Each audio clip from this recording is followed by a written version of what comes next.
बिस्मिल्लाहिर्रहमानिर्रहीम। अस्सलामुअलैकुम। आप देख रहे हैं मुनीर टीवी और मेरे साथ मौजूद हैं प्रिंसिपल जामिया अबी हुरैरा रज़ी अल्लाह ताला अन्हो और ख़तीब मस्जिद तैयबा अहले हदीस सैयद ताहिर हुसैन बुखारी। और उनसे सबसे पहले ये जानेंगे कि शाह साहब अपना मुकम्मल तारफ़ करवा दें कि उन्होंने कहाँ कहाँ से तालीम हासिल की। अस्सलाम वालेकुम जी। जी वालेकुम सलाम वरहमतुल्लाहि वबरकातुहू। जी मुनीर भाई बहुत शुक्रिया, जी आप तशरीफ़ लाए। अल्लाह ताला आपकी हिफाजत फरमाए। जज़ाकल्लाह जी। आपके अल्लाह ताला ये दीनी काम और ये दीन वाले लोगों से मोहब्बत अल्लाह ताला अपनी बारगाह में कबूल फरमाए। आमीन जी। हाँ जी। तो मुनीर भाई आपने यानी कि सवाल तारफ़ से किया है, जी तो यानी कि इंसान को एक अपना बचपन और अपनी यानी औकात वो याद करनी पड़ती है। जी अल्लाह अकबर। मेरा नाम सैयद ताहिर महमूद बुखारी है। जी मेरे वालिद मोहतरम उनका नाम सैयद अब्दुल समद बुखारी, जी जो कैंटोनमेंट बोर्ड में इंस्पेक्टर थे, जी तो वो रिटायर्ड हुए हैं 2017 में। जी तो आजकल वो मुकीम है सियालकोट कैंट में। जी और जो मेरे दादा अबू थे वो सैयद मोहम्मद अशरफ शाह बुखारी, जी और वो गांव महतम हमारी रहायश होती थी तब। तो वो फिर पायलट स्कूल जो है ना यहाँ शेरपुर में, जी वो यहाँ पर अरसा तकरीबन 35 साल उन्होंने पढ़ाया। माशा टीचर भी थे। टीचर थे, हाँ जी। माशाल्लाह। और इसके साथ साथ अल्हम्दुलिल्लाह दादा अबू ने गांव में बड़ा काम किया। वो हिकमत भी जानते थे, हकीम भी थे, तबीब थे। इसके साथ साथ माशाल्लाह उन्होंने बचपन में छोटे बच्चों को गांव में ही कुरान करीम की तालीम दी। माशाल्लाह। और इसी तरह जो मेरी दादी अम्मा थी अल्हम्दुलिल्लाह, उन्होंने भी गांव में शायद ही कोई ऐसा घर हो जिसके घर की कोई बच्ची उनसे ना पढ़ी हो। माशाल्लाह। हाँ जी। माशाल्लाह। तो उन्होंने माशाल्लाह बड़ी मेहनत के साथ हमें दादा अब्बू ने तैयार किया।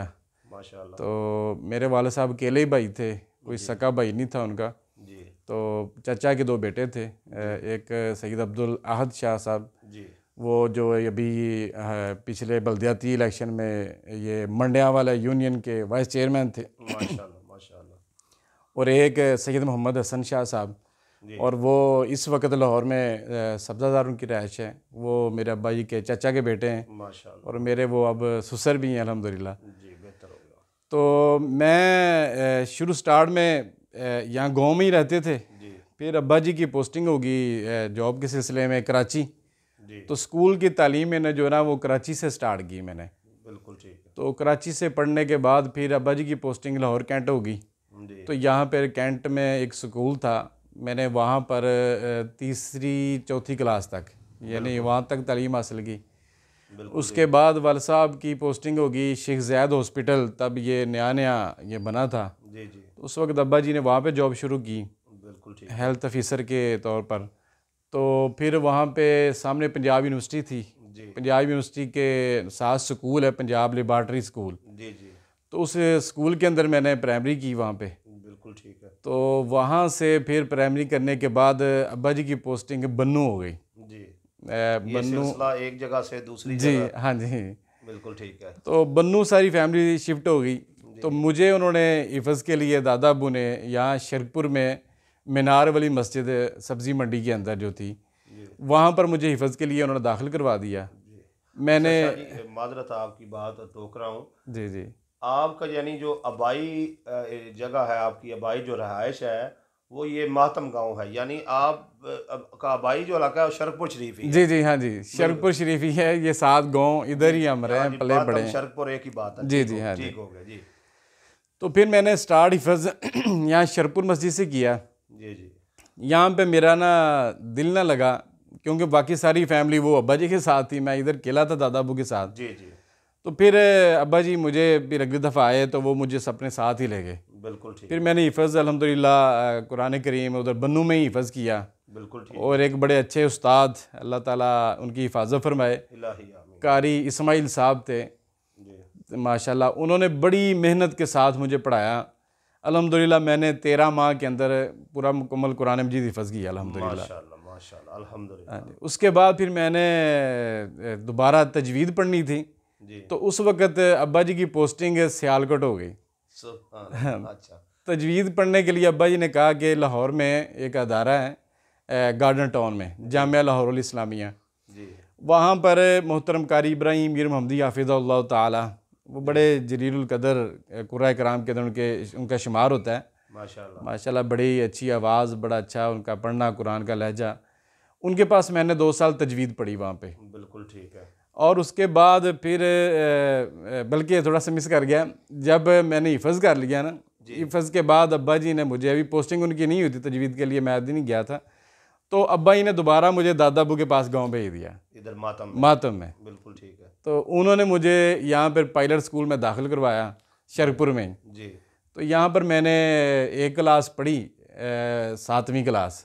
मैंने 5 पहले पढ़नी थी, 6ठी मैंने क्रॉस की, 7वीं में आके मैंने एडमिशन लिया। तो उस वक्त मेरे टीचर जो थे मास्टर उमर साहब हैं, उनका ताल्लुक पहले तो गाज़ीपुर से था, अब माशाल्लाह मेरा ख्याल वो शरकपुर में ही रहते हैं, हाजीपुरा में मेरा ख्याल है। जी। तो उनसे मैंने स्कूल की 1 क्लास पढ़ी यहाँ पे, 7 क्लास। तो काफ़ी सारे 7 क्लास के जो स्टूडेंट हैं मेरे दोस्त, वो अभी भी यहाँ शरकपुर में मिलते हैं, अल्हम्दुलिल्लाह बड़ा अच्छा उनसे ताल्लुक़ है माशाल्लाह। तो 7वीं क्लास पढ़ते हुए फिर अब्बा जी ने कहा कि तजवीद पढ़ लें, दादा अबू ने भी कहा, तो तजवीद पढ़ने के लिए मैं फिर वहाँ पे चला गया दोबारा गार्डन टाउन में, लाहौर में। ठीक है। तजवीद पढ़ने के बाद आया तो फिर मुझे दादा अबू ने ना स्कूल दाखिल करवा दिया यहाँ पे, ताकि आप मैट्रिक मुकम्मल कर लो, मैट्रिक की तालीम हासिल कर लो, फिर उसके बाद आपने कहीं आगे जाना पड़ना। बिल्कुल ठीक। तो अभी मैं यहाँ आया ही था, ग़ालिबन 8वीं क्लास में दाखिल हुआ था। राना खुर्शीद साहब थे रहमतुल्लाह अलैह, जी। उनसे मैंने 3-4 माह क्लास पढ़ी 8वीं। तो उसके बाद मैंने ना छोड़ दिया, फिर मैं चला गया जामिया सल्फिया फैसलाबाद में। बिल्कुल ठीक है। वहाँ पर क्योंकि हमारे इलाके की अजीम शख्सियत यहया शरकपुरी रहमतुल्लाह अलैह, उनके बेटे हाफिज़ मसूद आलम हाफिज़हुल्लाह ताला, वो वहाँ पर पढ़ाते थे। तो दादा अबू ने मुझे फिर वहाँ पे दाखिल करवा दिया, बिल्कुल ठीक, फैसलाबाद में। तो फिर मैंने अल्हम्दुलिल्लाह वहाँ पर जाके दाखिला लिया। और सबसे अजीब बात तो ये हुई कि मैं 8वीं स्कूल क्लास यहाँ से छोड़ के गया था, तो उसी साल मैं जब फैसलाबाद गया तो बच्चे ना वो दाखिला फार्म मैट्रिक के लिए फिर रहे थे। मैंने उनसे पूछा ये किस चीज़ के दाखिले ये फार्म है, तो उन्होंने मुझे बताया कि हम मैट्रिक का दाखिला भेजने लगे प्राइवेट ना। अच्छा, माशाल्लाह। तो मैंने भी उनसे कहा कि ये एक फार्म मुझे भी दे दें, मैंने भी भेजना है। ठीक है। तो मैंने उनसे वो दाखिला फार्म लिया, मैंने फिल करके मैंने भी फ़ीस जमा करवाई, तो मेरा भी वो स्लिप आ गई। तो जब मैंने पेपर दिए अल्हम्दुलिल्लाह मैंने मैट्रिक उसी साल ही कर ली, माशाल्लाह। वही है कि मेरे साथ जो पढ़ने वाले थे ना, जो मेरे साथ प्राइमरी किए हुए थे, वो अभी 9th क्लास में थे। मैंने हिफ़्ज़ भी कर लिया था और तजवीद भी पढ़ ली थी, और अल्हम्दुलिल्लाह मैट्रिक भी मैंने कर ली। माशाल्लाह, बिल्कुल ठीक हो गया। ये अल्लाह का ख़ास फजल, उस्ताज़ा की मेहनत और वालिदैन की दुआएँ थी, और अल्हम्दुलिल्लाह अल्लाह ताला ने कामयाबी दी। जी, ठीक हो गया सर। उसके बाद फिर मैं फैसलाबाद में ही जामिया सल्फिया में ही पढ़ता रहा। वहाँ से ही मैंने वफ़ाकुल मदारस भी किया, वहाँ से ही अरबी फ़ाज़िल भी किया, वहीं पे फिर FA भी किया, फिर BA भी किया, और फिर मैं वहाँ से वफ़ाकुल मदारस का MA करने के बाद और दरस निज़ामी कंप्लीट करने के बाद फिर मैं फ़ारिग हुआ जब वहाँ से, तो 2002 सन था जब मैं अपने घर आया। तो उसी साल मेरे दादा अबू की, मेरे थोड़ी फ़रागत से थोड़ी देर पहले ही उनकी वफ़ात हुई थी। तो उसी सिलसिले में हम गांव में आए हुए थे। तो ये शरकपुर में यहाँ पर मेरे जो छोटे भाई थे वो भी हिफ़्ज़ कर रहे थे, तो तब अब्बा जी की पोस्टिंग जेल में हो चुकी थी। अच्छा, तो वहाँ से क्या वजह है कि कभी आपके जो वालिद गिरामी है वो बन्नू में, कभी जेलम में, कभी कराची में, कभी लाहौर में, तो ये सिलसिला क्या था, मतलब कोई रूल था हुकूमत का? जी हाँ जी, कुछ माह बाद जो है वो तबादले होते जी थे। जो इनकी पोस्ट थी ना, उस पर 2.5 से 3 साल तक बंदा एक जगह पर रह सकता था, उसके बाद भी वो उसकी ट्रांसफ़र हो जाती थी, पोस्टिंग हो जाती थी। बिल्कुल ठीक है, बिल्कुल ठीक। हमारी वैसे कोशिश यही होती थी कि दादा अबू अकेले होते हैं तो नज़दीक हो, लेकिन कोशिश विचार के बावजूद भी कभी दूर भी हो जाती थी। नहीं तो हम लाहौर में ज़्यादा रहें, फिर सियालकोट भी अब्बा जी की काफ़ी सर्विस गुजरी है, गुजरांवाले में भी गुजरी है, उसके बाद फिर सरगोदा में रहें, फिर कुहाड़ में भी रहें, हम जेल में भी रहें, तो मुल्तान में भी एक दफ़ा पोस्टिंग हुई है, एबटाबाद में भी पोस्टिंग अब्बा जी की। बिल्कुल ठीक। तो इस हवाले से हमने काफ़ी अब्बा जी के साथ सैर व तफरी भी की है और सीखा भी बहुत कुछ है माशाल्लाह। और इसमें क्या है, मेन चीज़ एक तो अखलाकी लिहाज से हमारी अल्हम्दुलिल्लाह बड़ी अच्छी तरबियत हुई, जी और इस दूसरे वाले से कि लोगों के साथ मेल मिलाप जो था ना उसका बड़ा हमें तरीका और सलीका आया। जी और जो ये नफ़रतें हैं ना एक दूसरे के साथ, चाहे वो मसलकी बेस पे थी या मजहबी बेस पे थी या कोई ऐसी थी ना, उस नफ़रत के अंदर कमी आई। जी। अल्हम्दुलिल्लाह अखलाकी लिहाज से हमारी अच्छी तरबियत हुई इस अच्छा जी, हवाले से। तालीम का सिलसिला जो है वो यहाँ पर रुक गया या इसके बाद आगे भी आपने कुछ जो है जी, वो किसी फिर से? अल्हम्दुलिल्लाह मैंने यहाँ आकर फिर कोशिश की। पहले ही मेरे पास एक एमए इस्लामियात और एमए अरबिक की डिग्री थी। जी तो उसके बाद फिर मैंने पंजाब यूनिवर्सिटी में एडमिशन लिया। जी तो यहाँ से फिर मैंने अल्हम्दुलिल्लाह एमए हिस्ट्री किया। जी तो अल्हम्दुलिल्लाह वो कर लिया, तो अच्छे नंबर लिए। जी तो फिर मैंने एक दफ़ा सर्विस के लिए अप्लाई किया। जी तो फिर इस अदारे वालों ने मुझे मजबूर किया कि नहीं आप नहीं जाएंगे, इधर ही रहेंगे, आपकी वजह से इदारा है कामयाब ऐसे। तो अल्हम्दुलिल्लाह तब से मैं दीन की वजह से, दीन की बरकत भी है और इस वजह से मैं अल्हम्दुलिल्लाह इसी इदारे के साथ अटैच हूँ माशाल्लाह और इसी की खिदमत कर रहा हूँ। माशाल्लाह। मेरे अब्बा जी ने अल्हम्दुलिल्लाह बड़ा अच्छा हमारे साथ हमें पढ़ाया भी और बड़ा अच्छा हमारे साथ उन्होंने रवैया रखा। हर कोई वालिदैन करते हैं, लेकिन मैं कहता हूँ कि ख़ास मेरे अब्बा जान ने हमारे साथ बड़ा अच्छा ये पढ़ाई के लिहाज से जी उन्हें सख्ती करनी पड़ी, प्यार करना पड़ा, हर लिहाज से उन्होंने हमारी रहनुमाई फरमाई। तो मैं बड़ा था अल्हम्दुलिल्लाह। तो अच्छा जी, आप कितने भाई हैं टोटल जो है? जी हम 5 भाई हैं और मैं सबसे बड़ा हूँ। जी और मुझसे छोटे जो है ना वो सैयद आसिफ बुखारी हैं। जी उन्होंने माशाल्लाह पीएचडी की है। जी हाल ही में वो मलेशिया से करके आए हैं। जी तो इस वक्त वो इस्लामाबाद यूनिवर्सिटी में लेक्चरार हैं, इस्लामी यूनिवर्सिटी में। माशाल्लाह माशाल्लाह। जी, और माशाल्लाह गाहे बगाहे उनके भी ये टीवी पर मुख्तलिफ चैनल पे प्रोग्राम आते रहते हैं उनके भी। और उनके बाद जो आपके? हाँ, तीसरे नंबर पे मेरे जो भाई हैं उनका नाम है सैयद उमर फारूक बुखारी। जी वो माशाल्लाह बड़े ही ज़हीन और बड़े ही लायक और बड़े होशियार। जी वो इस वक्त आर्मी में ऑफिसर हैं, मेजर हैं। माशाल्लाह और वो इस टाइम वो इस्लामाबाद में ड्यूटी है उनकी। माशाल्लाह। और जो तो चौथे नंबर जो पे? चौथे नंबर पे हैं उनका नाम है सैयद अबू बकर सदीक बुखारी। जी वो माशाल्लाह अब्बा जी के साथ वही रह रहे हैं। बाकी तो हम सारे चारों भाई अलग अलग ही रह रहे हैं। जी तो अब्बा जान के साथ वही सियालकोट में ही वही रह रहे हैं। वो कंटोनमेंट बोर्ड में जिस दफ्तर से अब्बा जी रिटायर्ड हुए थे उसी ऑफिस में वो ओवरसीयर लगे हुए हैं। ये जो इंजीनियर ब्रांच होती है इसमें है वो। जी बिल्कुल ठीक है। तो वो माशाल्लाह वो जो अब्बा जी को वो बंगला मिला था, घर मिला था, अब वो अब्बा जी रिटायर्ड हो गए तो वो अब उस भाई के नाम ट्रांसफ़र हो गया।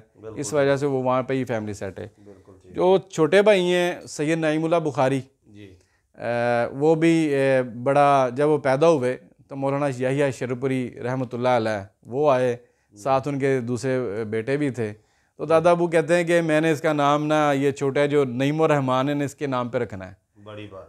तो याहिया साहब हंसने लगे, कहते हैं कि आप नईम तो रख लें लेकिन नईमुल्लाह रखें। जो लफ्ज़ अल्लाह है ना वो अल्लाह का ज़ाती नाम है, उसके अंदर सारी सिफ़ात जमा होगी सुभान अल्लाह। और नईम रहमान के अंदर एक सिफत आएगी, आप नईमुल्लाह नाम रखें। सुभान अल्लाह। तो उनका ये नाम नईमुल्लाह रखा जी उनका नाम नईमुल्लाह रखा। तो वो भी अब माशाल्लाह आर्मी में वो अभी तो कैप्टन है। इंशाल्लाह ये 23 मार्च को उनके मेजर के बैच लग जाएंगे। जी वो भी माशाल्लाह जॉब कर रहे हैं। जी बिल्कुल। तो ये हमारी फैमिली है, पढ़ने पढ़ाने के साथ ताल्लुक़ है। मैं तो अक्सर मुनीर भाई हर एक को यही कहता हूँ कि आप सबको ना तालिब इल्म बन के रहना चाहिए। बिल्कुल जब आप तालिब इल्म बनेंगे ना तो एक तो जो अल्लाह ने एजाज़ दिए ना तालिब इल्म को वो आपको मिलते रहेंगे सुभान कि एक तो नूरानी फरिश्ते आपके पाँव के नीचे पर बिछाएंगे और दूसरा पानी के अंदर जो मछलियाँ वो भी आपके लिए रहमत की दुआ करेंगे। सुभान अल्लाह सुभान अल्लाह। और तालिब इल्म बनने के लिए किसी उम्र की कैद की ज़रूरत नहीं है कि इतने साल का होगा तालिब इल्म बन सकता है। नहीं, सहाबा रिज़वानुल्लाह अलैहिम अजमईन जब ईमान लाए, कोई 40 साल का, कोई 50 साल का, कोई 60 साल का, कोई बूढ़ा है, कोई जवान है, तो वो उन्होंने सीखना ही शुरू कर दिया, यानी तालिब इल्म बन गए। मैं भी अभी भी अपने दोस्तों को, साथियों को कहूँगा कि आप चाहे जो भी हैं, मैं अपने उस्ताज़ा से हट कर कह रहा हूँ अपने साथियों को कि आप जो भी हैं, जिस भी मकाम पर हैं, आप अपने उस्ताज़ा की मेहनत के बाद आप फिर भी आज भी अपने आप को तालिब इल्म समझें। बिल्कुल ठीक। जब आप तालिब इल्म समझेंगे तो आपके अंदर एक तो अना ख़त्म हो जाएगी जी और दूसरा सीखने की सलाहियत पैदा हो जाएगी। जी ठीक है। और तीसरा यह है कि जब आप सीखने के लिए किसी को सुनेंगे या पढ़ेंगे, किसी भी बुक को आप लेते हैं पढ़ते हैं तो आप उसको सीखने के लिए पढ़ते हैं तो उसके अंदर से आपको कुछ मिलेगा। बिल्कुल ठीक। अगर आप सिर्फ ये कहना मैनू आंदा है, जी मैं पढ़ा हुआ हूँ सारा कुछ, मुझे आता है, मुझे ज़रूरत ही नहीं है, तो फिर वो नफ़रत पैदा होगी, फिर उसके अंदर कोई सलीका नहीं आएगा, वो इंसान फिर आगे तो जा रहा होगा लेकिन उसके अंदर रुकावटें बहुत ज़्यादा आएंगी। तो इसलिए मैं तो अभी भी तालिब इल्म ही हूँ, अभी भी मैं कोशिश करता हूँ पढ़ता ही रहूँ, सीखता ही रहूँ, हर किसी से सीखने की कोशिश करता हूँ, दुनिया वाले लोगों से भी सीखता हूँ, दीन वाले लोगों से भी सीखता हूँ, बड़ों से भी सीखता हूँ, छोटों से भी सीखता हूँ। मैं इंशाल्लाह अपने आप को मरते दम तक मैं तालिब इल्म बना कर रखूँगा इंशाल्लाह। चचा साहब बहुत शुक्रिया, आपने अपना मुकम्मल तारफ़ करवा दिया। अल्लाह तबारक व तआला आपको सेहत व सलामती वाली तबीयत ज़िंदगी अता फरमाए। और मेरा आज के दिन से पहला सवाल जो है वो आपसे ये है, ये मसला इस वक्त शरकपुर शरीफ में और इलाके के काफ़ी घरों में पाया जाता है कि एक शौहर जो है उसने अपनी बीवी को कह दिया तलाक। अब बीवी जो है उसने फौरी तौर पर सामान समेटा और वो मेके चली गई, और अब जो है वो उसके जो लड़की के भाई हैं या वालदैन हैं वो भी चाहते हैं कि मामला जो है सुलह सफाई हो जाए। अक्सर घरों में ऐसी चीज़ पाई जा रही है, और लड़की भी चाहती है, लेकिन वो कहती है जी दीन का जो मामला है वो आड़े आ गया है, अब हम में तलाक हो चुकी है। तो एक ही दफ़ा कहने से आप ये रहनुमाई फरमा दें कि क्या दीन इस्लाम के मुताबिक जो है वो तलाक हो जाती है, या कोई ऐसा दीन के अंदर मामला मौजूद है कि एक दफ़ा से तलाक जो है नहीं होती, वो आपस में मिलकर रह सकते हैं। जी माशाल्लाह, आपने बड़ा अच्छा सवाल किया है, ये वक्त की ज़रूरत भी है जी। और सच्ची बात है मुनीर भाई, मैं तो आप भी बल्कि इसी मुआशरे के हिस्से हैं, देखते रहते हैं कि बहुत सारे घर सिर्फ एक इस बात की वजह से बर्बाद हो जाते हैं, बच्चे ये जैसे यतीम हो जाते हैं, ऐसे हो जाते हैं, फैमिलियाँ बर्बाद हो जाती हैं। तो पहली बात ये है कि हदीस की रूह से नबी सल्लल्लाहु अलैहि वसल्लम ने फरमाया कोई चीज़ें ऐसी होती हैं कि वो अगर कोई मजाक में भी कहे तो वो नाफिज हो जाती हैं, जिनमें से एक बात फरमाया कि तलाक है। बिल्कुल ठीक। ये तलाक रसूलुल्लाह सल्लल्लाहु अलैहि वसल्लम ने फरमाया कि हलाल चीज़ों में से सबसे मकरूह यानी नफ़रत वाली जो चीज़ है, हलाल है, जायज़ है, लेकिन ये कराहत वाली चीज़ है, इससे बचना चाहिए, फरमाया ये तलाक है। बिल्कुल ठीक है। ठीक है, पहली बात तो ये है कि लड़ाई झगड़े आम घरों में होते हैं। जो खामद होता है उसको ये मैं हैरान होता हूँ, खामद पता नहीं क्यों अपने आप को समझते कि मैं बड़ी पावर में रहता हूँ, मैं फ़लाँ फ़लाँ, ये जहालत है। तो उसको इस लफ्ज़ को इस्तेमाल ही नहीं करना चाहिए। लड़ाई झगड़े होते रहते हैं, इस लफ्ज़ की जगह बुरा भला कह ले, कुछ भी कह ले, कुछ उसको डरा दे, धमका दे, कुछ बुरा भला कह दे, ज़रूरी ये लफ्ज़ बोलना है। जब ये लफ्ज़ बोल लेते हैं फिर उसी वक्त बात ख़त्म हो जाती है, फिर सुकून से बैठते हैं, 4 दिन गुजरते फिर कहते हैं अब क्या हुआ, बच्चे बेचारे रुल गए हैं, बच्चे गलियों में ख़राब हो रहे हैं, बच्चे आवारा फिर रहे हैं, और बीबी अब अलग परेशान होती है, खामद अलग परेशान होता है। दो फैमिलियां जो हैं वो दो ख़ानदान परेशान होते हैं इस मसले। तो पहले तो मैं अपने भाइयों से, अपनी बहनों से ये दरख्वास्त करूँगा कि कभी भी लड़ाई हो तो लड़ाई के अंदर ये बात जहन में रख लें कि हमने ये लफ्ज़ नहीं बोलना है, जायज़, लेकिन बाद में जो इससे नुकसान होता है उसका कोई अजाला नहीं कर सकता। अच्छा जी, इसी सवाल से एक सवाल और निकल आया है कि अगर यही लफ्ज़ जो है बीवी बोल दे, 1000 मरतबा भी बोल दे, तो उसका तो कोई असर नहीं होता। जी जी हाँ जी, ये भी बड़ा अच्छा सवाल किया आपने। एक है तलाक, तलाक खामद का हक है जी, वो इस्तेमाल कर सकता है। औरत जो है, हमारे माशरे में औरतें भी बेचारी हैं इस टाइम, उन पर बड़े जुल्म सितम हो रहे हैं। औरतों के लिए कुरान और सुन्नत ने एक ना तरीका खुला कर रखा है, खुला रखा है। वो तलाक है, ये खुला है, ये अलग चीज़ है, वो अलग चीज़ है। खुला औरत का हक है, तलाक मर्द का हक है, मर्द का हक है। बिल्कुल ठीक है। तो जो बात आपने पहले की ना कि एक दफ़ा उसने तलाक कह दी तो वो बस बात ख़त्म करके बैठ गए। कुछ ही अरसा गुजरा है, एक आदमी आया मेरे पास, उसने कहा कि मेरी लड़ाई अपनी माँ के साथ हो रही थी, तो दरमियान में मेरी बीवी ने ऐसे लुकमा दे दिया, मुझे रोकने की कोशिश की कि अम्मी के साथ क्यों लड़ रहे हो। मैंने वो अपनी वालदा से बात करते उसको छोड़ा, मैंने अपनी बीवी को कहा तलाक, मैंने तुझे रखना ही नहीं है, अब मेरी तरह से तलाक। अब वो बेचारी उधर ही, वो कहती है मैं नमाज पढ़ के बैठी हूँ, मसल्ले पर बैठी हूँ, उसने मुझे ना कोई मेरे साथ झगड़ा है ना कोई बात है, तलाक दे दी उसने। अब उसने फ़ोन किया अपने घर वालों को। मैं हैरान होता हूँ, इस वक्त हमारे मुआशरे में कमी ऐसे उलमा की है जो सही रहनुमाई नहीं करते।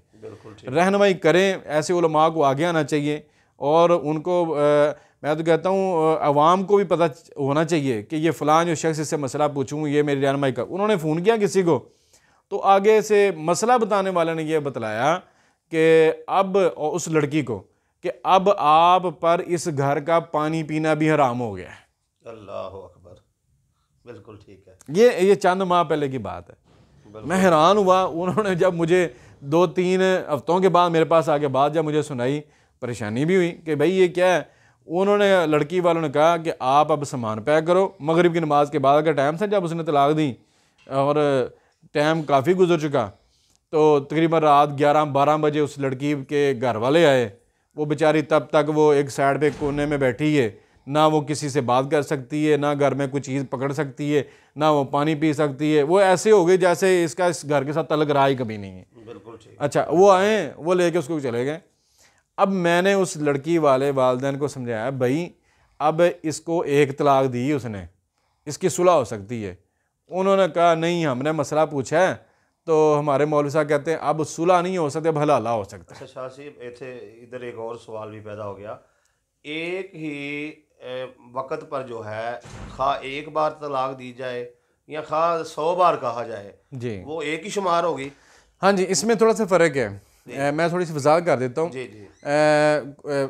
मुख्तलिफ मसालिक हैं। जैसे मेरा ताल्लुक़ अहले हदीस मसलक के साथ है, इसी तरह कोई शवाफ़े हैं, कोई हनाबला हैं, कोई अहनाफ हैं।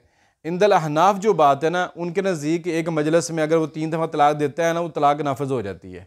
बिल्कुल ठीक। तो हमारे अहले हदीस मसलक के अंदर ये है कि वो एक ही तलाक नाफिज होगी, क्योंकि नबी सल्लल्लाहु अलैहि वसल्लम के दौर में ऐसे वाक़यात हुए हैं, तो प्यार नबी सल्लल्लाहु अलैहि वसल्लम ने दोबारा उनसे रुजू करवा दिया, सुलह करवा दी।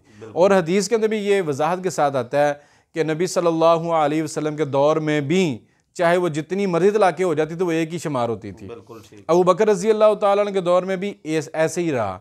जब उमर रज़ी अल्लाह तआला अन्हु का दौर आया, शुरू स्टार्ट में गालिबन 2 या 3 साल, उधर भी यही नाफिज था कि अगर एक मौके पर 3 तलाक़ें दे देते हैं या ज़्यादा दे देते हैं तो वो एक ही शुमार होती थी। बिल्कुल ठीक। उसके बाद फिर उमर रज़ी अल्लाह तआला ने तदीबन, यानी कि उन्होंने सख्ती की, लोगों ने इसको मजाक बना लिया, ऐसे किया। उन्होंने फिर ये तय कर दिया कि आज के बाद अगर किसी ने तलाक 3 दफ़ा दी तो 3 ही हो जाएंगे, इसलिए उन्होंने तय कर दिया। तो अब मैं अपने दोस्तों अहबाब से ये कहूँगा कि अगर, अब क्योंकि हम इस मुआशरे का हिस्सा हैं, मामला तो हो जाते हैं, पहली मैंने नसीहत की कि इस लफ्ज़ को बोलने से बचा जाए। बिल्कुल। दूसरी ये है कि अगर खुदा न खास्ता अगर लड़ाई झगड़े में जज्बाती होकर गुस्से में अगर आपने कह भी दिया है, अभी ये यहाँ पे एक और बात है, लतीफ़ा ही समझ लें। एक बंदा आया, वो कहता है कि गुस्से में दी हुई तलाक नहीं होती, मुझे ये किसी ने बतलाया जी। मैंने कहा कि भाई किसी ने प्यार से भी किसी को कहा इधर आओ बात सुनो अपनी बीवी को, मैं तो इतला देता हूँ। हमेशा जब भी तलाक होती गुस्से पे ही होती है। लड़ाई झगड़ा हुआ, गुस्से में उसने तलाक दे दी, वो गुस्से में भी दी हुई तलाक हो जाती है। बिल्कुल ठीक है। लेकिन शुमार जो है, शुमार एक होती है। हाँ जी एक होती है। अच्छा शाह साहब, ये बता दें अब, जो एक तलाक से दूसरी तलाक का जो फासला है वो कितना होगा? 1 घंटा, 1 दिन, 1 महीना, या कितना होगा शरई तौर पर, या उलमा इस बारे में क्या राय देते हैं? यहाँ पर मुख्तलिफ उलमा की मुख्तलिफ राय जी। बेहतर तरीका जो ये है ना, वो एक ही तलाक दे दे जी, वो तलाक हो जाती है जी। अच्छा, अब वो औरत क्या करे? वो इद्दत गुजारें जी। 3 माह, 3 मेंसेस होता है, 3 माह के अंदर आ जाए तब भी ठीक है, 10 दिन 5 दिन ऊपर हो जाए तब भी ठीक है। अच्छा, 3 मेंसेस जब आ जाएं तो वो औरत की इद्दत कंप्लीट हो जाती है जी। शरई लिहाज से इतना भी उसके लिए काफ़ी है। बिल्कुल, उसको तलाक हो गई, ये इद्दत ख़त्म हो गई, अब औरत आज़ाद है। अब वो जो पहला खामंद है ना, अगर वो चाहता है कि मैं इस औरत के साथ सुलह हो जाए मेरी तो अच्छा है, अब इद्दत गुजर गई है तो अब उसके साथ निकाह हो सकता है। ये हमारे अहले हदीस मसलक के अंदर ही है। बिल्कुल ठीक है। ठीक है, अब उसके साथ सुलह हो जाएगी, दोबारा निकाह होगा, नया हक महर होगा, लेकिन वो एक तलाक उसकी वो शुमार होगी दोबारा भी, वो एक उसका जो था वो शुमार होगा। शाह साहब, ये इधर जो पाकिस्तान में जो सरकारी निज़ाम है जी, आप तो शरीयत मोहम्मदिया की बात कर रहे हैं, वो ये होता है कि एक तलाक जो है वो नोटिस चला जाता है, उसके बाद 1 महीने का वक्फा होता है जी, फिर 1 महीने के बाद दूसरा नोटिस जाएगा जी, फिर 1 महीने का वक्फा होता है, फिर तीसरा नोटिस जाएगा, यानी टोटल जो है 3 माह में 3 तलाक़ें 3 तलाक़ें होंगी। तो मैं ये पूछना चाह रहा था कि ये जो मतलब एक बंदे ने एक दफ़ा तलाक दे दी है, जी जी अब वो सुलह नहीं करते, जी, लेकिन 1 महीना गुजर जाता है, तो आपके कहने के मुताबिक दूसरी बार नहीं भी कहा तो 3 जो है माह जब गुजर जाएंगे वो उनकी तलाक हो जाएगी। तलाक हो जाएगी, लेकिन उसमें ना एक और जो सहूलत मिलती है वो ये है कि अब उसने दूसरी नहीं दी, जी लेकिन उसको 3 माह गुजर चुके हैं, इद्दत गुजर चुकी है, वो आज़ाद हो गई है। जी। अब उसको ये सहूलत है कि अब दोबारा इसके साथ निकाह करके अटैच हो सकता है, सुलह इस सूरत में हो सकती है। साहब इधर तो एक और सवाल भी पैदा होता है, अगर जी किसी की बीवी जो है वो एक तलाक दी है और वो नाराज मतलब चली गई है, जी जी और अब वो एक तलाक के बाद जाकर बैठी हुई है, उसको अपने मेके बैठे हुए 6 माह या साल हो गया है, लेकिन दूसरी तलाक नहीं दी, मामलात चल रहे हैं, चल बच्चे उधर भी जा रहे हैं उधर भी आ रहे हैं, बातचीत हो रही है, लेकिन वो कहते हैं कि अभी हमारा जो है ये तसल्ली नहीं है कि ये काम नहीं करता था अब करेगा, या पहले मारता था अब नहीं मारेगा। तो इस दौरान वो अगर मेके बैठी है तो ऐसे तो फिर तलाक का वक्त नहीं निकल जाएगा। मैं यही कहने लगा हूँ ना कि अगर वो 3 माह उसने गुजार लिए ना, औरत आगे निकाह कर सकती है, जी औरत को इख्तियार है आगे निकाह कर ले, ख़त्म, रिश्ता उनका ख़त्म हो चुका है, इद्दत कंप्लीट होगी, रिश्ता ख़त्म हो गया, अब वो औरत आगे निकाह कर सकती है, वो खामद उसका ताल्लुक़ ख़त्म हो चुका है, अब खामद का उस औरत के साथ ताल्लुक़ इसी बिना पर उसके साथ कायम होगा कि दोबारा निकाह होगा, क्योंकि अगर 3 तलाक़ें दे तब भी उसका निकाह ख़त्म हो गया, अगर एक दी है और इद्दत कंप्लीट हो गई है तब भी उसका निकाह ख़त्म हो गया। यानी कि इद्दत जो है वो खुद ब खुद जी तलाक है, तलाक है। इद्दत का गुजर जाना एक तलाक के बाद जी वो टाइम खुद ब खुद तलाक शुमार होगा, तलाक शुमार हो जाएगा। ठीक हो गया। अच्छा, यानी वो बात यह है कि एक मर्तबा दी हुई जो है वो एक ही शुमार होगी। जी हाँ जी, मसलक एक के अहले अहले हदीस हदीस के के नज़दीक अंदर। जो है वो एक ही शुमार होगी। तो ऐसा अच्छा जी आपके पास भी मसाइल आते होंगे, फिर आप माशाल्लाह इसको जो है। जी अल्हम्दुलिल्लाह बहुत दफ़ा ऐसे हुआ है, जी बल्कि मैं एक दफ़ा लाहौर, मेरी सिस्टर रहती हैं, मैं उधर गया जी तो वहाँ पे बड़ा ना अजीब माहौल गली में बना हुआ। जी जी तो मैंने पूछा अपनी सिस्टर से, मैंने कहा क्या यहाँ कोई लड़ाई झगड़ा हुआ है? उन्होंने कहा कि वो ना लड़की वाले अपना सामान लेने आए। जी मैंने पूछा क्या हुआ है? उन्होंने कहा तलाक दे दी उन्होंने। जी। मैंने कहा ज़रा इनसे बात हो सकती है? अल्लाह तो उन्होंने कहा हाँ जी हो सकती है। वो कोई खान फैमिली पठान थे, जी तो उन्होंने बुलाया, वो हमारे ही ड्राइंग रूम में बैठ गया आगे। मैंने उनसे थोड़ी सी बहस की, बात की, उनको समझाने की कोशिश की। वो सामान रख के ना कहते हैं अच्छा आप लिख के देते हैं? अल्लाह अकबर। मैंने कहा जी हम लिख के देंगे आपको। जी मैंने वो गया दारुल इफ्ताह में, तो वहाँ से फतवा उनको लिखवा कर, प्रिंट करवा कर, स्टैंप लगवा कर फिर मैंने दिया। अल्हम्दुलिल्लाह अब 3 बच्चे हैं उनके, अल्हम्दुलिल्लाह, वो अपने घर में खुश और आबाद हैं। अल्हम्दुलिल्लाह। और मैं तो आ गया अगले दिन, लेकिन सिस्टर बताती हैं बाजी कि अगले दिन वो मिठाई का डिब्बा लेके आई हैं और आकर उन्होंने, मैं कहा कि बड़ी बड़ी मेहरबानी, शुक्रिया। उस लड़की वालों ने कहा कि हमारा घर बच गया। यहाँ शरपू में बड़े ऐसे केस आते रहते हैं, तो अल्हम्दुलिल्लाह काफ़ी रहनुमाई करते हैं हम उनकी, अल्लाह ताला आसानी पैदा फरमाते हैं। और मैं तो ये कहूँगा कि अब तो वक्त की ज़रूरत भी यही है कि हमें एहसास करना चाहिए एक दूसरे का और मसाइल को समझना चाहिए। तो बाकी जो कुरान और सुन्नत है वो सब के लिए यकसा है, बिल्कुल किसी का कुरान हदीस अपना नहीं है, बिल्कुल ठीक, कुरान हदीस सब के लिए एक ही है। बिल्कुल तो रहनुमाई करनी चाहिए। अल्लाह ताला हर एक किसी के घर को आबाद रखे, हर किसी के बच्चों को अल्लाह सलामत रखे। आमीन। बिल्कुल ठीक है। अच्छा शाह साहब, एक और जो है आपसे मसला पूछना चाहूँगा कि अपना नबी करीम सल्लल्लाहु अलैहि वसल्लम, चूँकि माह रबीउल अव्वल भी है और ये हुजूर का महीना है, अल्लाह अकबर। तो क्या वजह है कि नबियों का सिलसिला जो है वो हजूर सल्लल्लाहु अलैहि वसल्लम पर ख़त्म हो गया और एक मुसलमान पर ख़त्म नबूवत पर ईमान रखना जो है वो ज़रूरी है, जी जी और जो भी ख़त्म नबूवत पर ईमान नहीं रखता वो दायरा इस्लाम से ख़ारिज है। तो ये अकीदा ख़त्म नबूवत जो है, ये हम जो अहले इस्लाम हैं, अहले ईमान हैं, मुस्लिम हैं, मोमिन हैं, उनके लिए इतना जो है वो अहमियत क्यों रखता है, और तमाम उलमा जो हैं वो इस पर ही ज़्यादा ज़ोर क्यों देते हैं, ये क्यों ज़रूरी है? मुनीर भाई, ये तो हर मुसलमान के लिए एक बुनियादी अकीदा है। जी मैं तो कहता हूँ कि अल्लाह ताला ने सिर्फ हमसे ही नहीं, बल्कि कुरान करीम में तीसरे पारे में आए थे ना, वइज़ा अख़ज़ल्लाहु मीसाक़न नबिय्यीन लमा आतैतुकुम मिन किताबिन व हिकमतिन सुम्मा जाअकुम रसूलुम मुसद्दिक़ुल लिमा मअकुम लतुअमिनुन्न बिही व लतंसुरुन्ना। सुभान अल्लाह, सुभान अल्लाह, सुभान अल्लाह ताला ने आलम अरवाह के अंदर जी, जब सारी रूहों को पैदा कर लिया ना, जी, जिसने भी आना था क़यामत तक, अल्लाह ताला ने उन इंसानों से तो वादा लिया था, वइज़ा अख़ज़ल्लाहु, अल्लाह ताला ने पूछा अलस्तु बिरब्बिकुम, क्या मैं तुम्हारा रब नहीं हूँ? सब ने कहा कालू आमन्ना। इसलिए इसी आयत की बिना पर अल्लाह ताला नबी सल्लल्लाहु अलैहि वसल्लम ने फरमाया ना कि जो भी बच्चा पैदा होता है वो मुसलमान पैदा होता है, फितरत इस्लाम, फितरत इस्लाम पे क्या पैदा। बात, क्यों? उसने आलम अरवाह के अंदर उसने अल्लाह को अल्लाह तस्लीम कर लिया है। सुभान अल्लाह, इसी तरह नबियों ने भी ना आलम अरवाह के अंदर जी, अल्लाह ताला ने अंबिया की जमात से वहाँ पर उनसे वादा लिया, मीसाक तो पुख्ता वादे को, अहद व पैमाना जो पक्का होता है, जी, कि मेरे प्यारे पैगम्बर सल्लल्लाहु अलैहि वसल्लम अगर आपके होते हुए भी तशरीफ़ ले आए तो तब भी आप पर फ़र्ज़ ये होगा कि अपनी अपनी बात और नबूवत को छोड़कर इन पर ईमान ले आना है। सुभान अल्लाह, सुभान अल्लाह, सुभान। अब ये अंबिया के ऊपर भी फ़र्ज़ था, जी, ठीक है। तो मैं हैरान होता हूँ, तो ये जो बाद में अपने आप को नबी समझने लग गए, जी, नबी सल्लल्लाहु अलैहि वसल्लम की ज़िंदगी के में भी 3 आदमियों ने नबूवत का दावा किया था। जी, एक वो मुसैलमा कज़्ज़ाब था, तुलहा असदी था, असवद अंसी था, जी, ये तीनों ने, ये भी मुसलमान थे, जी, कलमा पढ़ा हुआ था मुसलमान। मुसलमा ने कहा आगे कि कलमा पढ़ लिया था, मुसलमान था, आगे कहता है आधी नबूवत मुझे दे दें, आधे नबी आप, आधे नबी मैं हूँ। उसने भी यही बात की।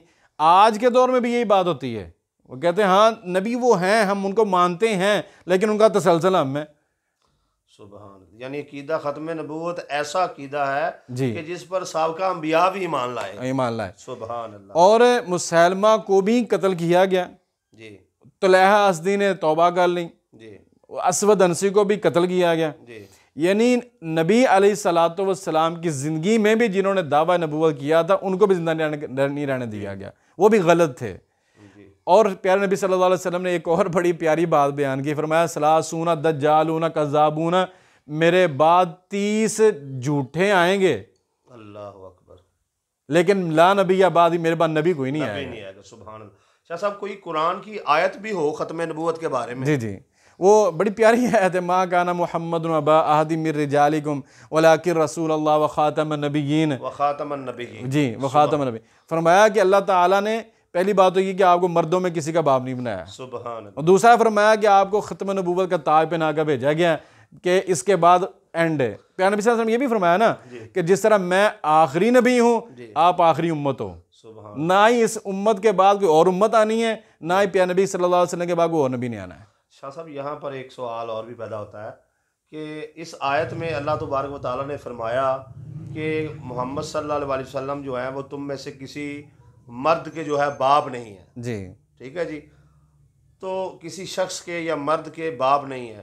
तो दूसरी तरफ कुरान मजीद में जब ईसाइयों ने जो है वो ये दावा किया कि ईसा अलैहिस्सलाम जो है अल-इयाज़ु बिल्लाह अल्लाह के बेटे हैं, तो अल्लाह की तौहीद की गवाही देने के लिए, उसके वहदानियत की गवाही देने के लिए अल्लाह ताला ने जो आयत मुबारका उतारी, जिसमें अल्लाह ने फरमाया अब ना व बनाकुम, कि तुम अपने बेटे लाओ और मैं अपने बेटे लाता हूँ। यहाँ अल्लाह का हुक्म हुआ कि वो अपने बेटे लाएं और आप अपने ले जाएं। तो उस मौका पर जो है आप अपने बेटे जो हैं हज़रत इब्राहीम के होते हुए भी जो है हसन और हुसैन को बनाकर जो है वो ले गए।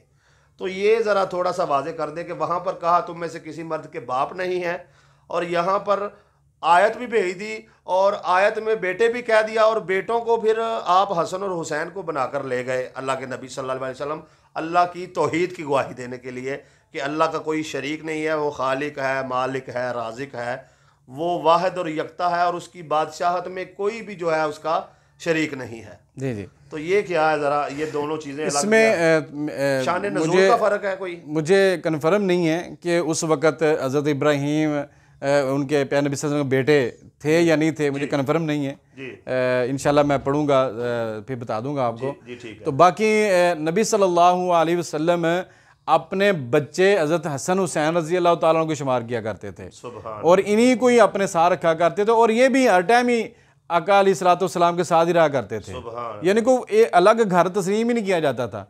प्यारे अली रज़ी अल्लाह, देखे ना, अब अली रज़ी अल्लाह ताला की परवरिश किसने की?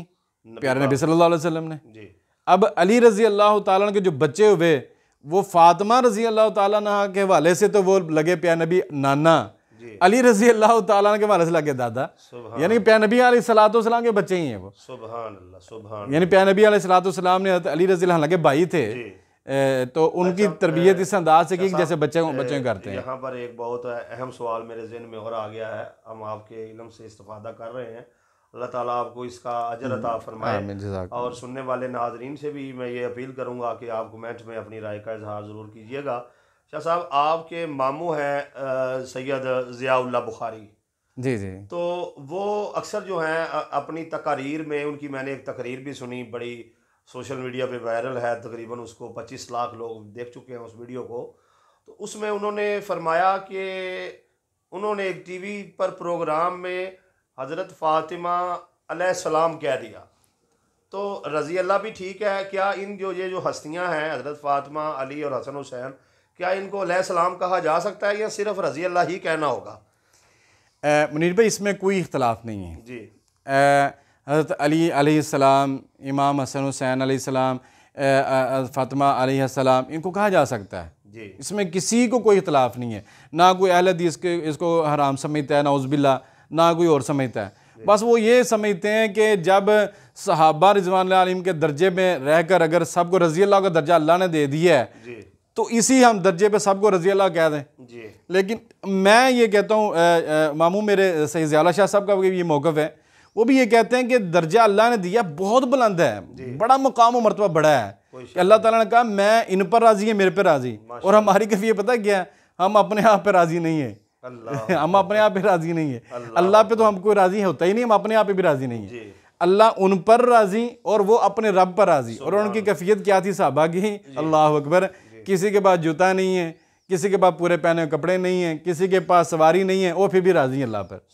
तो हम तवक्कल जो है जी, जो मोमिन के पास सबसे अहम जो एक उसका असलहा है वो सहाबा के पास मौजूद था कि वो अल्लाह पर तवक्कल रखते थे। जी जी। अल्लाह पर इत्काद उनका इतना मजबूत था। यानी कि अल्लाह ताला ने ये खुद उनको एक सर्टिफिकेट, डिग्री जारी की है, रज़ी अल्लाह अन्हु रज़वान। और अगर इनको भी दे दी जाए तो कोई इसमें कबाहत नहीं है जी। बाकी रही बात थोड़ा सा फ़र्क करने की, वो ये है कि अल्लाह ताला ने सहाबा की भी शान बयान की है और अहले बैत की अलग शान बयान की है। मैं ये कहता हूँ सहाबा का मकाम मरतबा अपनी जगह पे है, अहले बैत का मकाम मरतबा अपनी जगह पे। इनको अल्लाह ने डिग्री दे दी है, इनको अल्लाह ने 2 डिग्रियां दे दी, ये सहाबी भी अहले बैत भी हैं।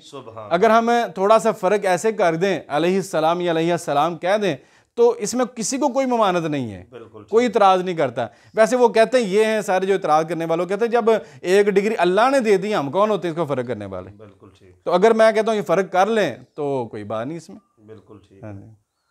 अच्छा शाह साहब, आखिर पर जो है आप नबी करीम चूँकि माह रबीउल अव्वल का महीना है, नबी करीम सल्लल्लाहु अलैहि वसल्लम के अखलाक हसना से कोई एक ऐसा वाक़या सुना दें जिससे हमारे जो इखलाक हैं उनकी इस्लाह हो सके, हमारे इखलाक बेहतर हो सकें।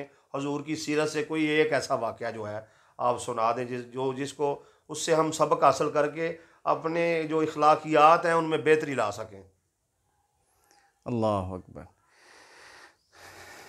मैं तो बड़ा ना परेशान होता तो मुनीर भाई कि जब तालीम नहीं थी ना जी, तो लोगों में अखलाक था। अल्लाह अकबर। ठीक है ना, जब अनपढ़ लोग होते थे ना वो एक दूसरे की इज्जत एहतराम किया करते थे, अखलाक की कदरें मौजूद थी। अब हर गली में स्कूल है जी, हर दूसरा बच्चा MA किया हुआ है जी, PhD किए हुए हज़ारों फिर रहे हैं जी, यूनिवर्सिटीज़ हर शहर में, कॉलेजेस 6-6 7-7 एक छोटे हमारा कस्बे के अंदर मौजूद है, छोटे शहर में जी। तालीम की कोई कमी नहीं रही, लेकिन अखलाक रहा ही नहीं है। तब कोई स्कूल होता था एक दूरदार कोई एक स्कूल, ठीक है ना, तो हर बंदा किसी गांव में चले जाना ना, उसने कहना ये इसका नहीं मेहमान, मेरा मेहमान है। अल्लाह अकबर।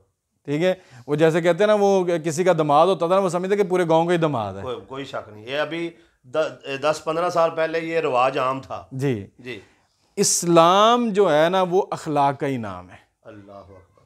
बिल्कुल ठीक। ठीक है, नबी सल्लल्लाहु अलैहि वसल्लम फरमाया कि मुझे अल्लाह ने भेजा ही इसलिए कि मैं अखलाक को फैला सकूं, अल्लाह अखलाक की तकमील कर सकूं, बेमकारिमिल अखलाक, ये फरमाया। सुभान अल्लाह। और नबी सल्लल्लाहु अलैहि वसल्लम के बारे में सहाबा रिज़वान अलैहिम अजमईन माँ जी के पास जाते हैं, जाके पूछते हैं प्यारे नबी का अखलाक कैसा है। अल्लाह अकबर।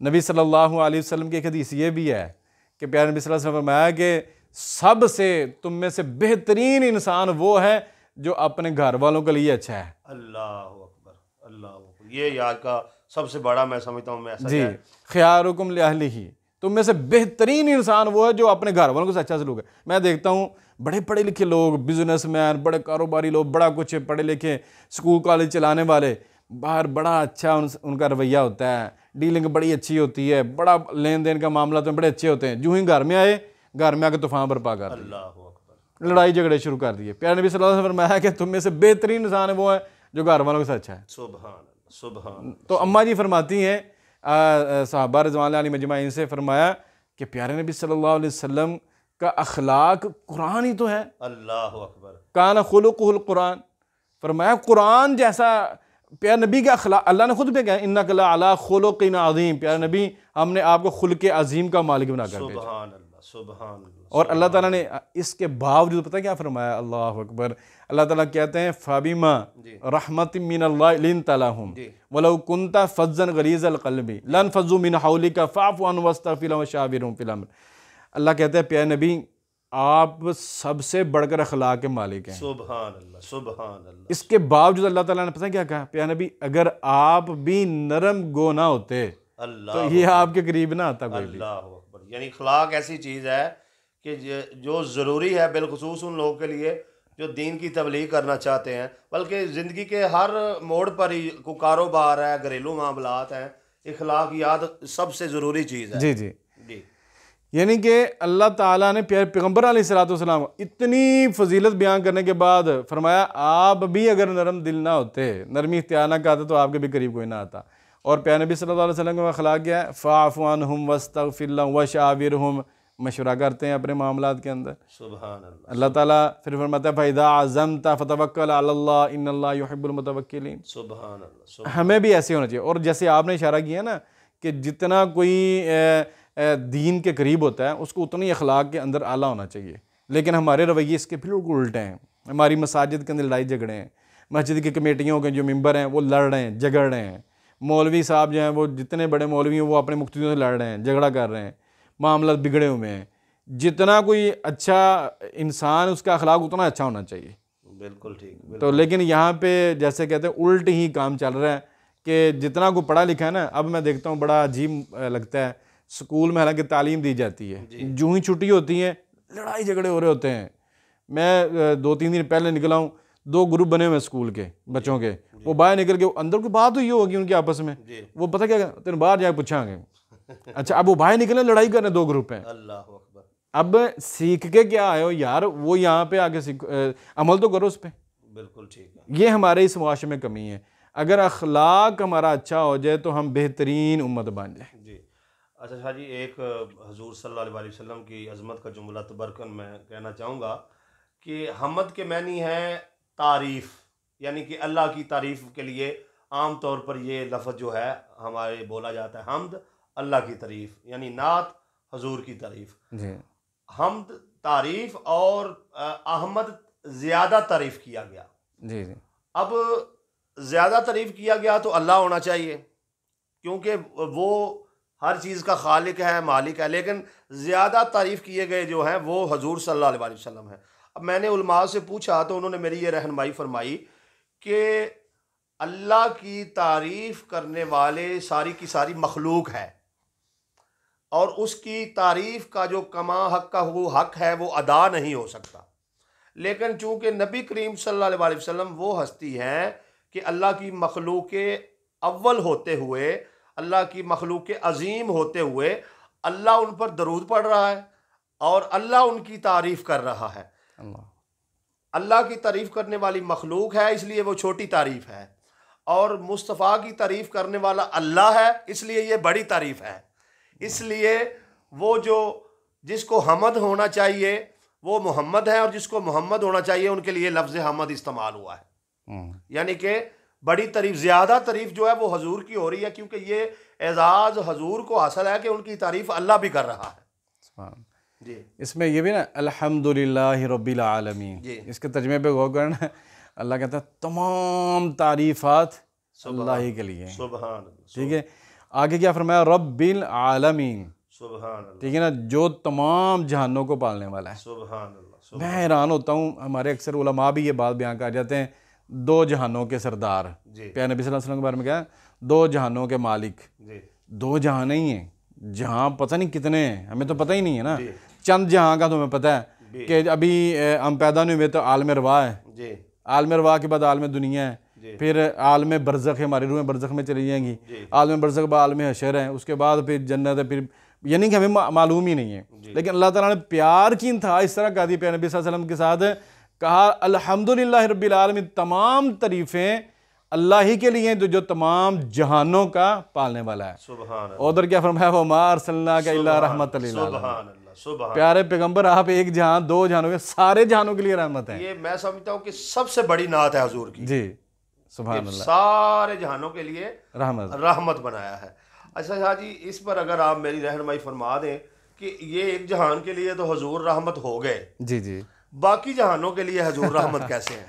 अल्लाह अकबर। वो मंजर याद करें ना क़यामत के दिन वाला, जी, कि सारे अंबिया वो जवाब दे देंगे जी, कि यानी कि रब नफ्सी कह रहे होंगे अपनी अपनी, यानी हर किसी, और प्यारे नबी सल्लल्लाहु अलैहि वसल्लम उम्मत के लिए सारा कर रहे होंगे, अल्लाह को और सारे कहेंगे इनके पास जाएं, हक शफात दिया हक जाए, शफात दिया जाए। अल्लाह को, यानी कि फिर ये तो इंसान है ना, जी, दुनिया में आप देखें कई अहादीस के अंदर वाक़यात हैं कि ऊँट ने आगे शिकायत लगाई, सवारी किसी की भी, उसने आगे शिकायत फरमाया इसको चारा कम डालते हो, अल्लाह काम ज़्यादा लेते हो इससे, अल्लाह अकबर, यानी जानवरों का भी आप हकूक़ का ख्याल रखते हैं। हुकूक का ख्याल रखते थे, उनके लिए भी रहमत है। सुभान अल्लाह, सुभान अल्लाह, सुभान अल्लाह। मुनीर भाई बहुत मज़ा आया, माशाल्लाह, इंशाल्लाह जज़ाकल्लाह। हम शाह जी आपसे गुजारिश करेंगे कि आप अपना कीमती टाइम जो है वो हमें दिया करें, और इस तरीके की इल्मी नशिस्तें रखा करें जिसमें फ़िकी मामलात भी और अखलाकी मामलात भी और अकायद का भी आपने माशाल्लाह जो है वो अच्छा जो है मैसेज दिया, पैगाम दिया। तो आखिर में शाह जी अकीदा तौहीद जो है जी जी, उसके हवाले से आप आखिरी जो है चंद अल्फाज जो है अपनी ज़ुबान मुबारक से जो है वो अदा फरमा दें कि आज का नौजवान बिलखसूस, मैं समझता हूँ ये जो ख़ुदकशी का मामला है, इंसान का तवक्कल चूँकि खुदा पर नहीं होता इसलिए वो खुदकशी की तरफ जाता है। मेरी एक ज़ाती राय है जी जी, कि जो मोमिन है वो जो है सुबह के वक्त बादशाह और शाम को फ़कीर हो जाए, या शाम को फ़कीर हो सुबह बादशाह हो जाए। तो हज़रत इमाम बाकर जो हैं उनका ये फरमान है अलैहिस्सलाम, वो फरमाते हैं कि मोमिन का ये अकीदा होता है कि मेरा अल्लाह जो है वो मेरे साथ किसी भी हालत में बुरा नहीं कर सकता, उसका तवक्कल अल्लाह पे होता है। जी जी, तो मैं समझता हूँ कि अल्लाह पर तवक्कल रखने वाला इंसान, सबसे पहली चीज़ उसमें ये आती है कि वो खुदकशी नहीं करता। ये यानी कि उसकी ज़िंदगी को जो है वो एक जीने का, उसको इसके साथ अकीदा तौहीद के साथ अल्लाह से जुड़ जाने के साथ जो है उसमें जीने की सलाहियत पैदा होती है। तो ये भी एक अकीदा तौहीद का एक फ़ायदा है। अकीदा तौहीद से इंसान जो है वो अल्लाह तबारक व तआला पर चूँ वो ये यकीन रखता है कि मुझे मेरा अल्लाह देख रहा है और मैंने उसे हिसाब देना है। वो किसी का ज़ात जुल्म नहीं करता, नाप तोल में कमी नहीं करता, किसी का हक़ नहीं खाता। तो मैं समझता हूँ कि अकीदा तौहीद जो है ये इंसान की पूरी ज़िंदगी को बदल के रख देता है कि जब इंसान ये समझ ले कि मेरा अल्लाह मुझे देख रहा है तो हमेशा वो अच्छा ही करेगा, बुरे से बचने की कोशिश करेगा, और ये सबसे मजबूत चीज़ है। तो मैं ये चाह रहा हूँ कि आज के नौजवान जो हैं, बिलखसूस यूनिवर्सिटियों में पढ़ने वाले नौजवान जो हैं, तो वो अकीदा तौहीद से दूर होते जा रहे हैं।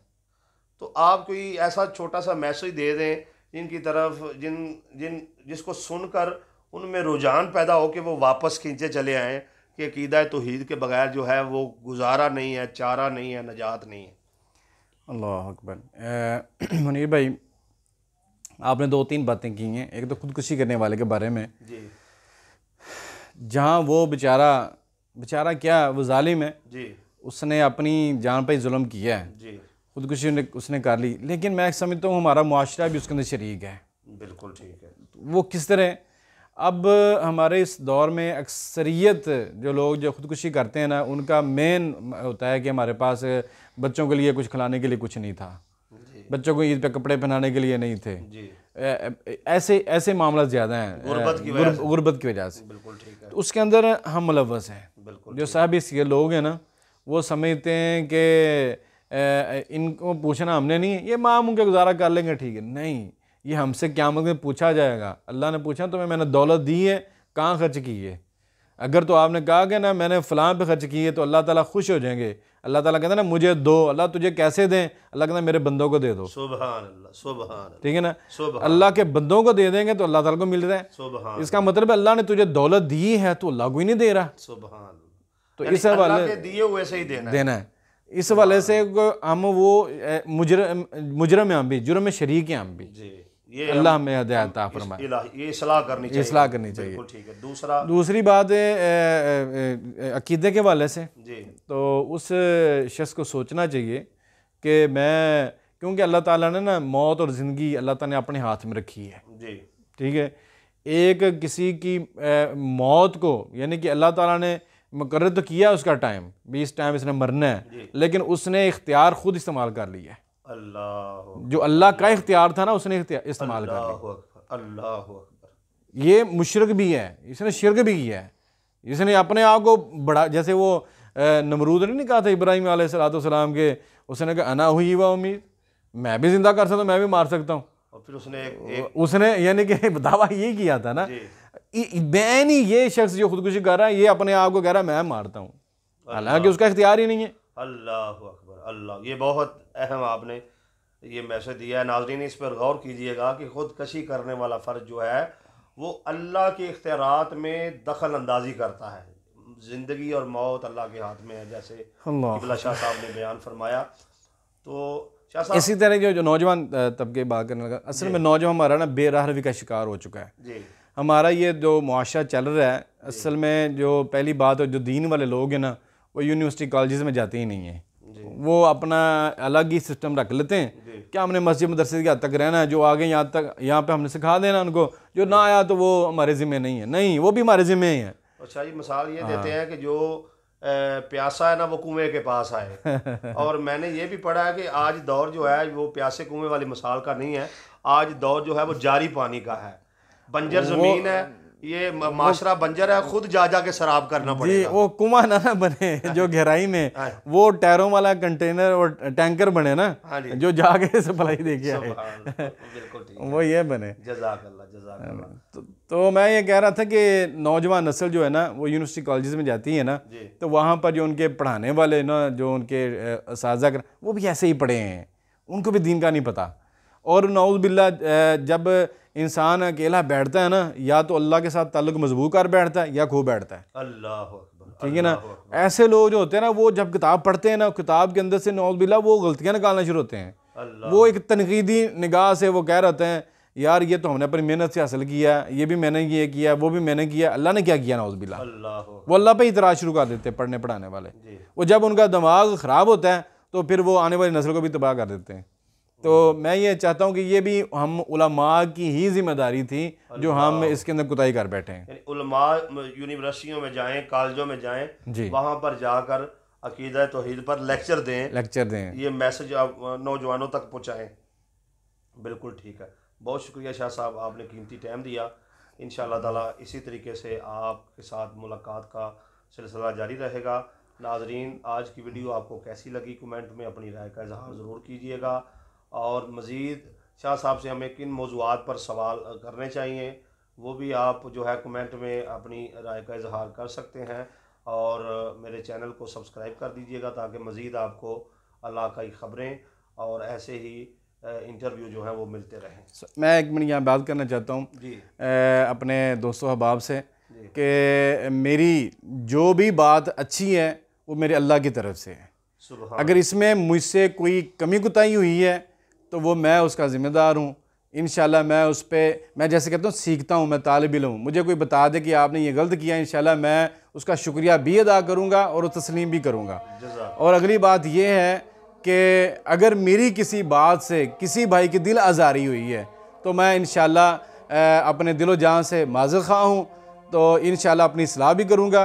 अल्लाह हम सब का हामी व नासिर हो। जज़ाकुमुल्लाह व मा तौफ़ीक़ इल्ला बिल्लाह। अस्सलामु अलैकुम व रहमतुल्लाह।